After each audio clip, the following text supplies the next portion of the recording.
Meeting is now streaming. All right, yeah, sweet. Hello.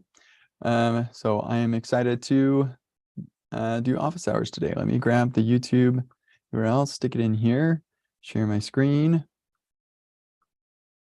and yeah, this is office hours. If you've never been a part of office hours before, then here it is. This is your chance once a week to ask me questions, and I will do my best to give good answers. And yeah, I take questions in Discord as well as in the Zoom call, so feel free to come and join the Zoom. It can be quite helpful if the question requires some form of back and forth, or you need to share your screen or something like that. Yeah, I've got a couple of things in here that I'll look at. I'm going to look at Benjamin's first, since he asked in here himself, and then I'll go to some of those issues that I mentioned. So yeah, let's see. Yeah, okay, Benjamin, and I'll just mention answering this now. Okay, what is your approach when you have conditional query with Prisma? Yeah, I actually have a situation like that in Rocket Rental. And so I can show you what I do. It's really annoying. Yeah. It is, let's see, settings profile. I think I do it in here. So in this case, you can upload your profile picture. And so by this point, I've got the profile file and other things. And if you're uploading a new profile picture, then I need to have my Prisma user update the image. But if you're not, then I don't want to update the image. So what I do is I stick it in this function, and then I just, yeah, I code it there. I often will, actually, normally what I do is use a ternary. So I'll just say has profile file, and then yada yada, or yeah, or undefined. That's actually normally what I'll do. But the problem is that this required, this is an upsert, and so it requires a variable. And so unless we had do it expressions, I wouldn't be able to do that in a ternary. So that's why I extracted it to a function. But normally I do just have ternaries in here. It is kind of annoying sometimes, but most of the time it's fine.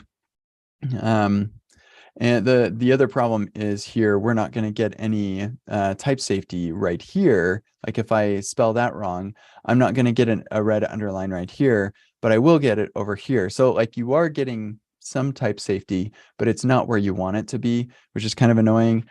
And I looked into trying to figure out how to like type this object as what an upsert for this property should be. And I couldn't figure out how to do that, how to get what that type should be, so I can place that type where it needs to go and whatever. So yeah, afraid I don't have a great question or a great answer for you. But yeah, I would just do the, I don't do the double ampersand. I think that for the same reason that I don't do it here, ternary, same reason I do this. Where did that go? But to each their own. I always use a ternary. Okay, cool. So let's look at this and see if I can get this question answered. All right, let's go to advanced React hooks. And exercise 6. One regret I have about these workshops is that I just put numbers here.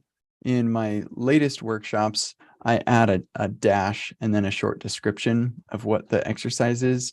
That is way, way nicer. Anyway, so in exercise 6, this is the use media, use debug value. Yeah, I want to make clear the use case of the mounted variable in the code below. Yeah, okay, that is right here. So the use case here, the use media, is just a way to, in JavaScript, keep track of the media query, and whether it currently matches from a JavaScript perspective. So it's using window match media and stuff. Also add listener and remove listener, because add event listener is like doesn't work in Jest or something like that, which is a pain. But yeah, it technically all still works even though it's deprecated. Okay, so the question is about this mounted variable. Query value never changes. So on unmount, we just remove the change event listener added to match media. Because of that, on change function won't be called if the component gets unmounted. What's the exact reason for checking mounted inside match media on change handler function? Mounted variable is declared and initialized inside use effect callback. So because of that, the use case is confusing. Yeah, so that is true that the query never changes here, but what if I had a is custom size use media, custom size, and we're taking this as a prop. So if I did that, then like somebody could change the size on me. I don't have any control over it at all, or maybe it wouldn't be custom size, it'd be custom, yeah, it'd be custom media query, whatever. So just because the way that we're using this component or this hook is with static values doesn't guarantee from the context of the abstraction that those values will never change. And so for that reason, you need to make sure that you handle that case. If you're going to make an abstraction, which this is, you should handle that case. Now, if you don't want to handle that case, then you could add code in here to check if the query ever changes and throw an error. So you could do something like this: React use effect query, or here, let's see, we'd go with initial query use ref on the query, and then we'd say if the query is not equal to initial query, then throw a new error. Do not change it. Something like that, if that's what you want it to do. But if you're not going to handle the case where the query could change, then you should make it impossible. Another thing you could do is, if you don't want to warn on it or something, you could just get rid of that and say that. And so now you wouldn't need the mounted stuff because it can never change. And yeah, so now the only way for this use effect to clean up is if it gets unmounted. And so if that's what you wanted to do, then that's fine. But if this is the way it's coded, then you need to handle the query changing. So that's why. I hope that helps answer your question.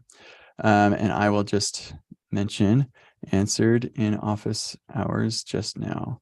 And I've got YouTube right there. I hope that helps. Okay, cool. So next is in here. And this is in the bookshelf app. So come in over here, close, and close. And I actually should probably keep that open. There we go. Okay, and actually, sorry, I just noticed somebody joined the Zoom, and I always give priority to people who are at the Zoom meeting. So Damien, do you have a question, or are you just hanging out? Hanging out is also fine. Hi, Kent. Can you hear me? I can. Yeah, perfect, amazing.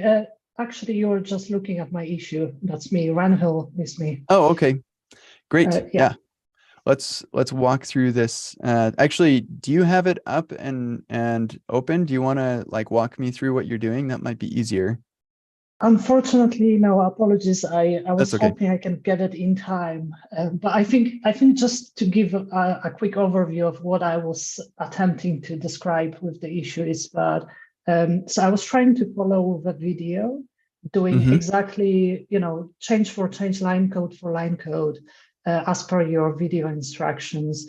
And I wasn't able to get the exactly same results as you were getting in the results. So I think there might have been some changes in how the exercise evolved over time, and there's a discrepancy between the video and the exercise. I think maybe that's where the core issue is. But yeah, it would be wonderful to maybe have a more overview of what's happening around the cache management and using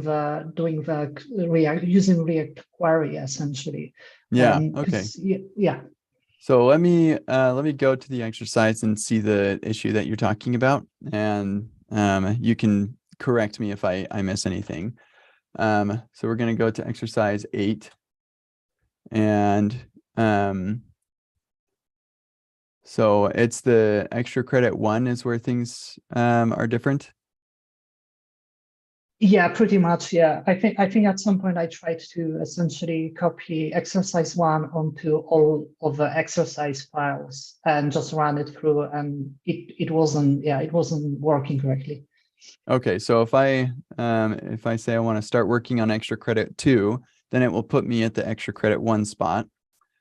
And then let's look at the instructions here. Sorry, I have to remind myself of this stuff because it's been a No while since worries. Yeah. I've been through it. But yeah, so we're working in the modal, or actually, so at the end of exercise 1 or extra credit 1, we should have things in this way. And you're talking about list items.find is not a function. So is that relevant to the files that we're working in? Or hold on a second. If we're talking about cache management, this isn't exercise 8. Yeah, it's a chapter 8. Yeah, apologies. Yeah. Oh, that's okay. So it's the cache management one? Yeah. Okay, great. So now we go start extra credit.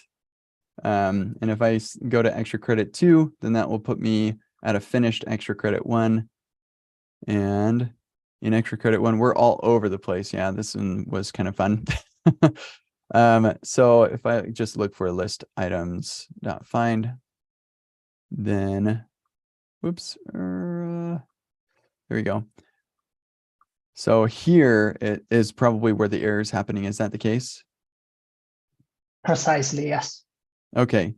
So this is unexpected because either this list items is returning something else, or yeah, that's the only case this use query data would have list items be something else, because if it was undefined, then we're returning an array, so that shouldn't throw an error. And so what you're saying is this use query is likely probably returning something else, maybe. So let's see if we can run the server and get that going. Okay, so login. I can't remember what the default username is, so we'll just say, oh, failed to fetch. Oh, great, my service worker is out of date. Hold on a second. I think I'm in a really bad environment for this learning right now. Let's see, let's go to our storage and just clear everything. And let's look at service workers, unregister everything. And there we go. There we go. Okay, good. So This specific piece, list items. Yeah, so I'm getting an undefined for that right here. And so that'll default to that empty array. And then we're getting an empty array. If I add this, now that list items has one. So this is where it would be helpful if you could share your screen, because from what I can see here, it is all working. But maybe it's possible that I made a mistake in recording the video. And so there could be a difference in what the video shows and what the extra credit one here shows, which is the final version of that extra credit. So that could possibly be the reason why there was a problem. If you could identify specifically what the difference was, then we can talk more about that. But I don't know.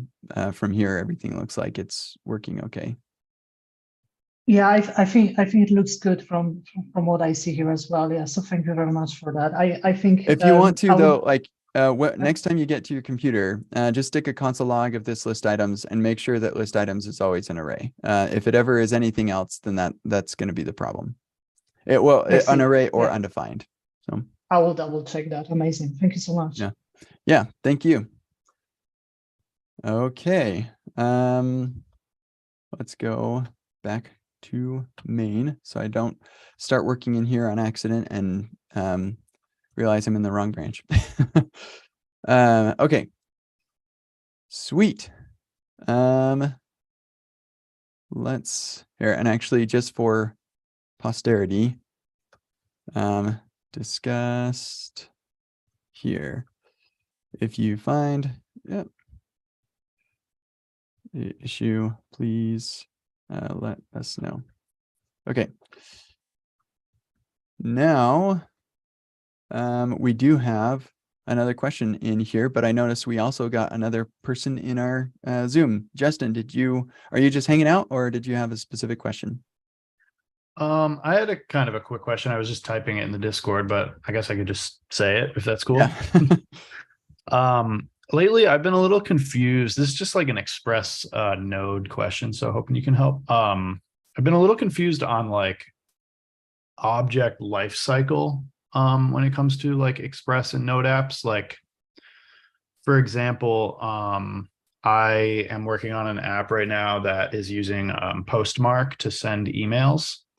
So every time I want to send an email, right, I'm calling a function that's getting me my Postmark client. But every single time I go to send an email, I'm calling the same function that is returning a new Postmark server client. So what I'm confused about is like, what happens to that object? And like, is it okay that I'm just calling it and returning like a new one every single time, when it seems like to me like I could possibly like be reusing it if it already like had been existed, because Node is just like running all the time. So I'm just like confused about that. Yeah, that's a good question. So the two concerns that you're going to, or the two things that could be a problem with creating a new Postmark client every time is one, if it is really expensive to make that Postmark client, like maybe it's making a connection with Postmark and that handshake is expensive or takes time. And then two, if anything else maintains a reference to Postmark and that thing continues to live for an extended period of time beyond the length of you sending the email. And so for the first one, of course, like that's obvious that would be a problem, because it just means every email is going to have to go through that whole process of handshake and whatever. I'm not sure how the Postmark client works, but that would be one concern, is if it takes a while to make the Postmark client, then that would be should be a pretty obvious concern. you'd want that to just like make one Postmark client, do that handshake thing, and then just have that one Postmark client send all the emails. So that could be potentially a benefit. Maybe not. If So it's like, not, yeah, if that's not a problem, then that's fine.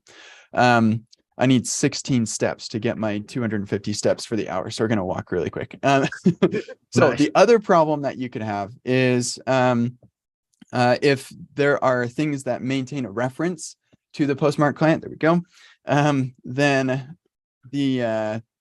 the Postmark client will hang out and still exist. And so every email that you send, we make a new Postmark client and then just sits over here. And then there's like this global thing that just like has references to all these Postmark clients.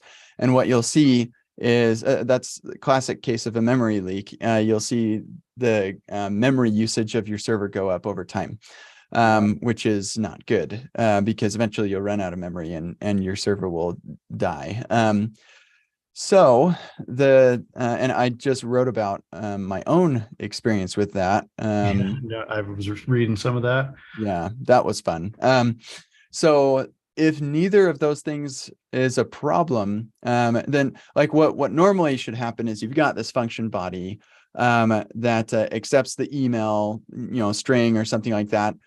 You call it what the email should be. It creates a Postmark client, it sends the email, and then it returns something. That Postmark client only exists so long as that Postmark client is only referenced in the body of that function and not by anything else outside of it.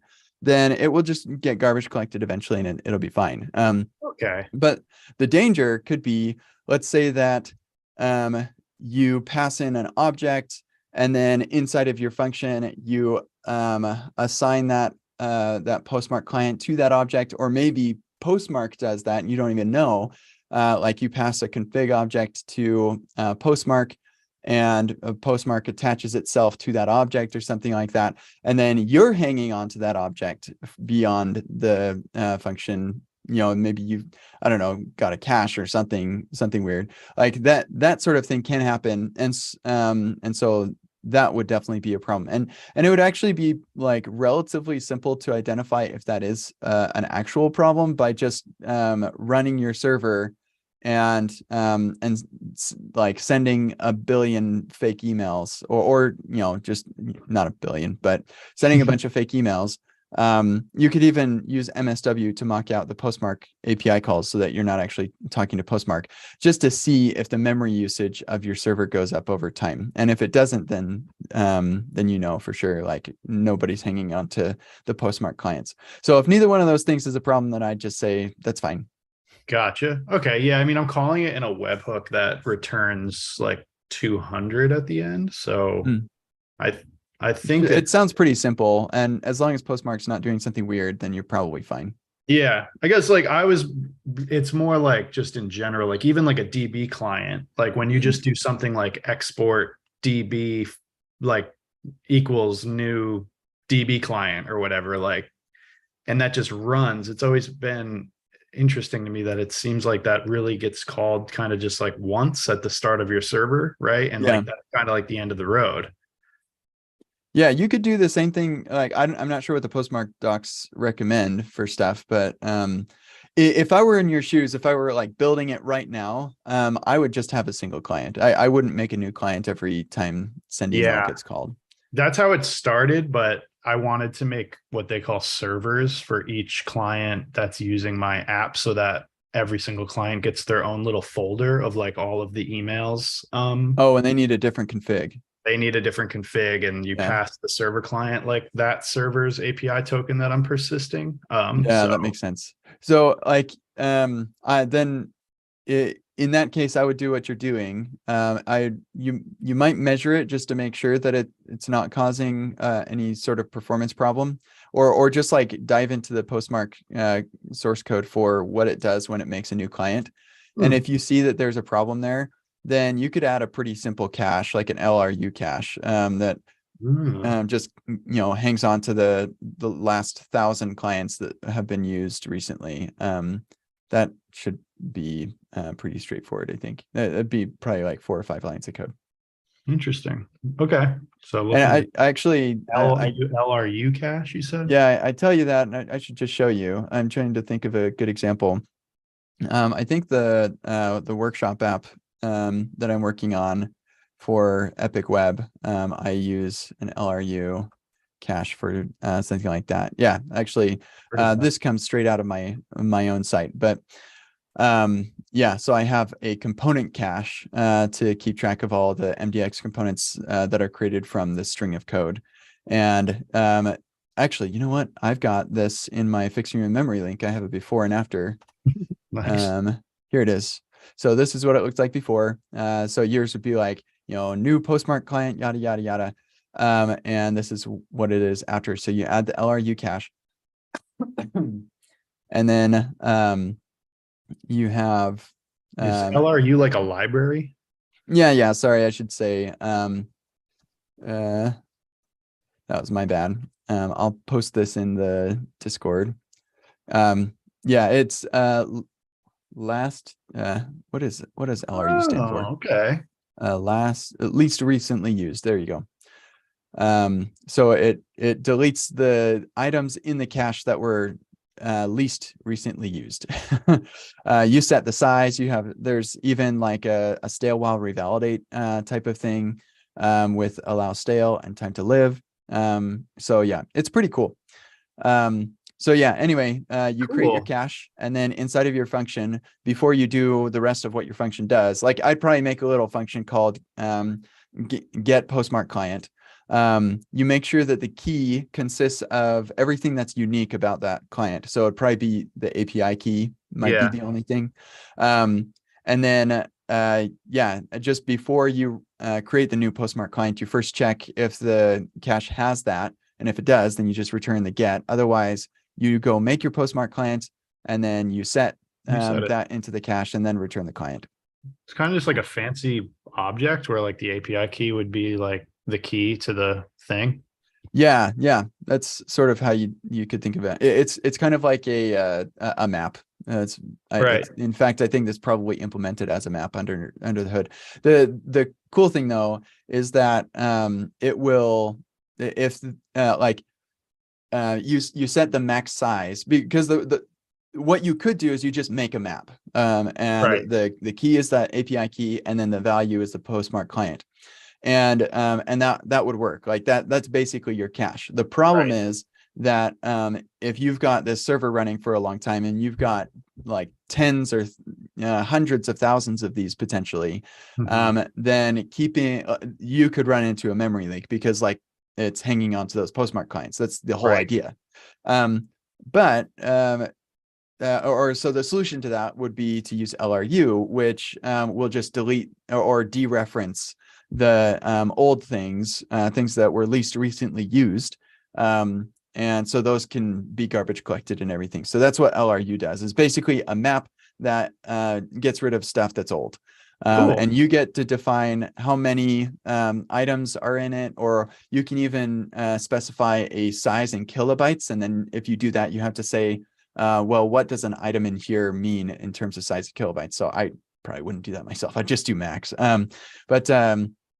Yeah, so like it's got a bunch of options. You can also say the time to live. And so if we make a request to the cache and say, hey, I want this thing, and it checks the time to live, it's like, well, the thing that you're trying to get is too old. So I'm sorry, I'm going to get rid of that. That's not there anymore.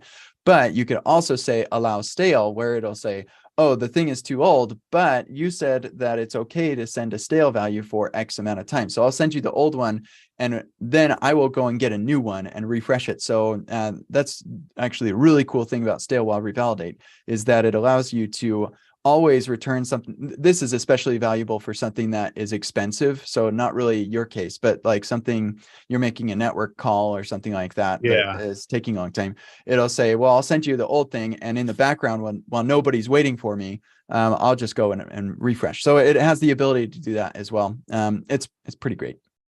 Very cool. So thanks for that. Yeah, I'll definitely take a look. I feel like the app where it's at right now, it's just probably not really a concern, but it was just something I was thinking about. And good to know that that's like definitely the solution. Yeah.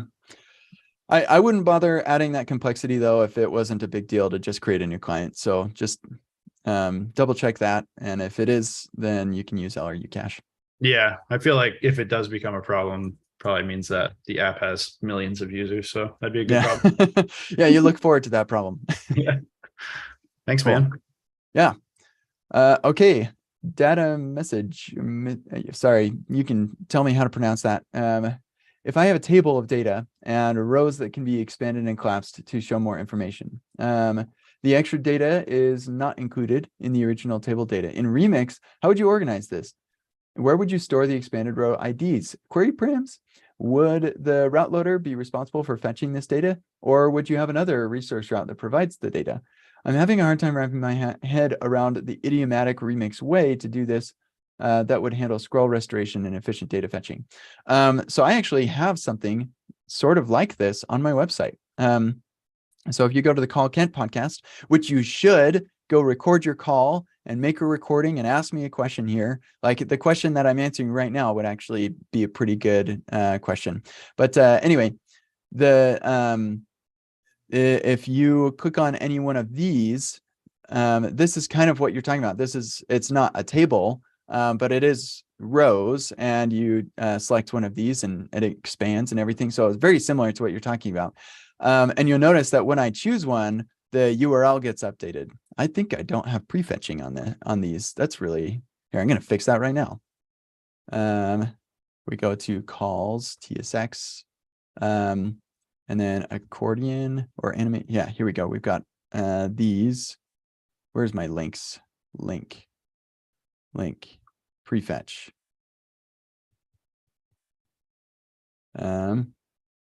Intent. There we go. Now that will load much faster. Yep, sorted episode. Sorted. Do I have a way to sort these? Oh yeah, I do. Cool. Okay, so prefetch episodes. There we go. That will make this a lot faster. Anyway,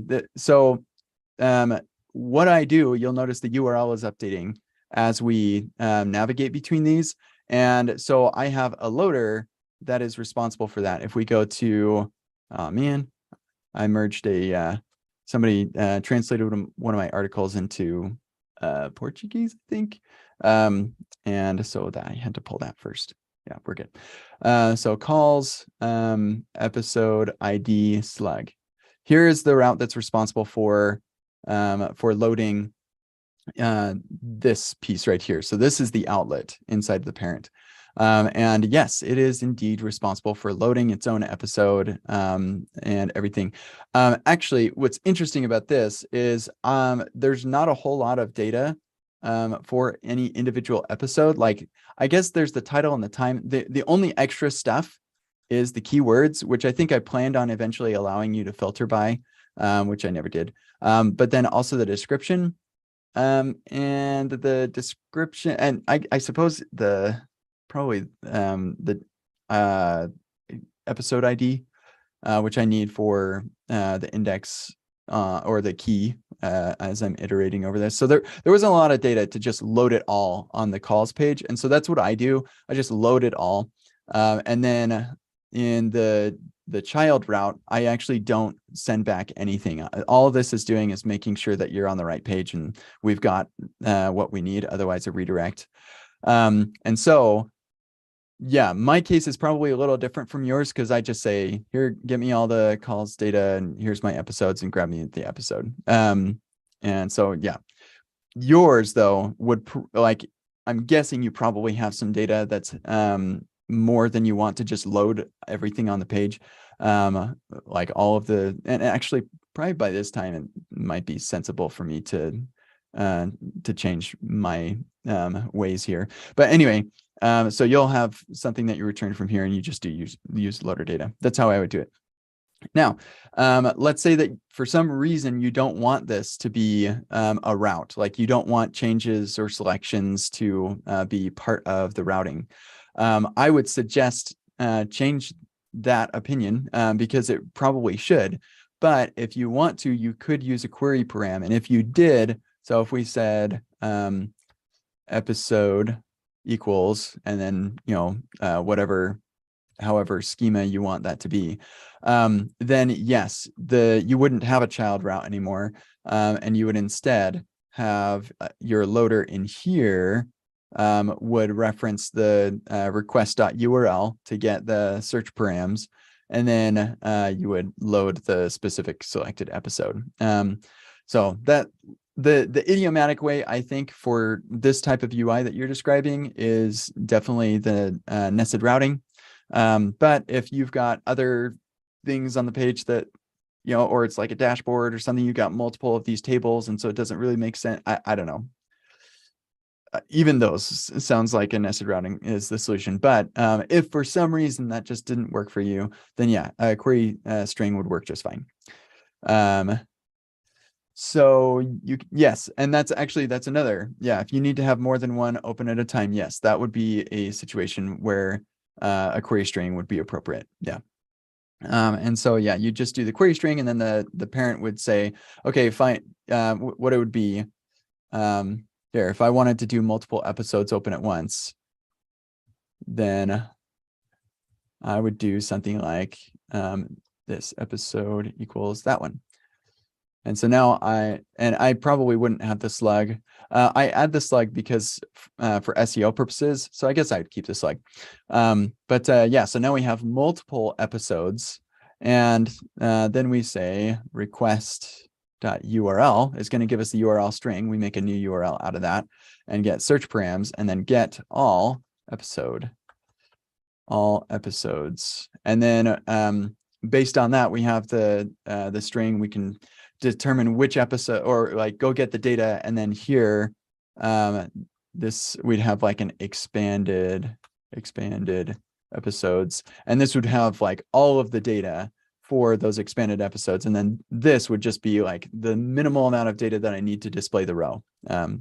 So that's probably what I would do if I wanted to have episodes that like multiple can be open at a time. So yeah, that's good. Hopefully that answers your question. So a single loader would fetch all of the rows and extra details for specific expanded rows. Yes. So you could, you were suggesting maybe a resource route. You could do a use fetcher and have the component that's rendering inside of this go and fetch the data. There are a couple of drawbacks to that. One is that you don't actually, you can't prefetch that. So what I just barely did, and actually maybe it's deployed by now. Let's see. We'll look at build info. Nope, not yet. So as soon as that deploys, I will get a prefetch on hover, and so I won't get the loading thing, and it won't take any time at all to load that. It'll be really fast. I'm not sure why I get the loading thing at all, actually, to be quite honest. Let's find out. Let's see if we can just look at what's taken so long. Well, that was pretty fast. Okay, let's come down here. And then I click on this. Yeah, there we go. And we look at timing. What took so long? Huh. Well, it didn't take much time to get the transistor data. I am not sure what's taking so long. Anyway, it will be faster. I'll have to debug that later. But yeah, so if you did it in a use fetcher within the component that's rendered inside of the accordion, then it cannot fetch until the JavaScript has been fetched for that, and until it's been expanded. You'll have to have some sort of loading spinner in there or something. You can't use like it's. I mean, one thing that you could do actually is you could have the fetcher in the parent, and then not render the accordion expansion until the data has showed up. So that way you don't have code splitting issues. You just have the data loading in the parent. But then still, of course, like you'll want to manage like pending states, and that's what I'm doing with this thing. But yeah, and you totally could do that. Would I do it that way? So I might do it that way if refetching the loader, if there were other things in this loader that I was like, I really don't want to send all of that data. So like actually the blog recommendations is probably a good example. Like there's I'm sending the blog recommendations and I'm also sending the episodes. And if I wanted to just update which episodes are showing up in there, then and not have to like send the blog recommendations again. Like every time you update the URL, it's going to revalidate those loaders. And so you're going to send the blog recommendations again. And if I was very sensitive to that, or I had other data that was just like, that's a lot of data, I don't want to send that every time the URL updates. There are only pieces to this that actually care about the URL changing, then maybe I would use resource routes for that. This is actually one thing that's kind of bothered me, and I'm hopeful that eventually we'll have a solution for this with Remix, is to be able to distinguish between the stuff that loads just the once for the page and can stay that way regardless of changes to mutations and other things, and the stuff that needs to be revalidated every time. We do have a should reload or revalidate. I can't remember. I think it's should reload. They changed the name and now I can't remember which is which. But there's the should reload, but that applies to the entire route. If there are pieces in the route that need to be reloaded and other pieces that don't, I'm not sure how to accomplish that. So that would be one situation where I might move it to a resource route. But I suggest doing it the easy way first and then optimizing later. So seems efficient for the front end, but not so much for the back end piece. Always fetching every thing when the UI already has all the rows and just needs to get more info for the newly fetched. Yep, exactly. You got it. So we're on the same page there. If you add a caching layer, which is what I do, like this is heavily cached, this is heavily cached, then your backend probably won't care. It's really not going to be a problem. But if you can't do that for some reason, then yeah, a resource route to be very specific about what pieces you need probably could be helpful. Okay, Senket. Let's see what we've got here. I have a SPA and a backend as API architecture. I have authentication and authorization implemented in using JOT. So when a user of one account enters username and password, then the JOT has been sent to the browser. Okay. Presumably in session or local storage, which is normally where people put those things. So I have a third-party vendor. They try to integrate with my system using existing API through the JOT. It has been able to set up successfully, and they allow access only a single account, but now they somehow got credentials of other accounts as well. Well, that's bad. Now this third-party vendor is able to call my API from both accounts. Yikes. I'm not able to identify how I can restrict to access only a single account. I have rate limit, CORS, CSRF set up. I have looked into OAuth 2.0 and Open Connect ID, but it doesn't solve my problem. I would ask the vendor, how'd you do it? First of all, because I actually don't know how they would do that without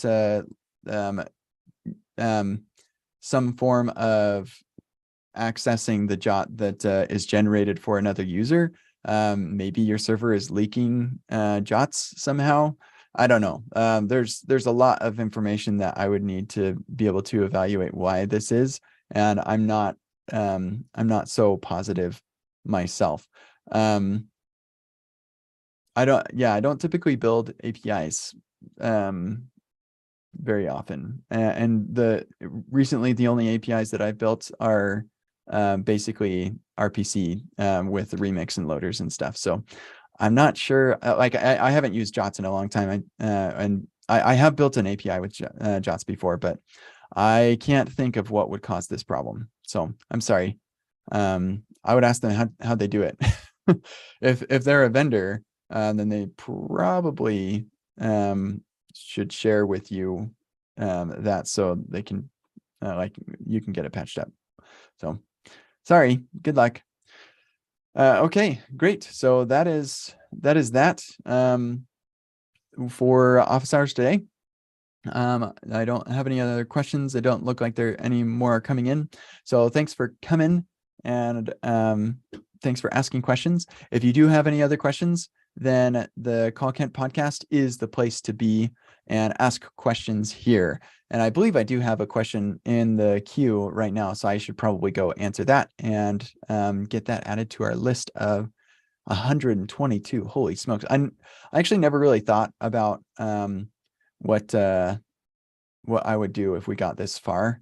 And at this point, I do have a comment that says maybe we should do seasons or something, kind of like what the chats, the Chat with Kent podcast has this. I think we probably want to do the same thing for the Call Kent podcast. Because yeah, this is going to get pretty long eventually. So anyway, feel free to ask any other follow-up questions there, or just stick them here in Discord and we'll chat about them next week. I hope you all have a marvelous day, and thank you for joining. See ya.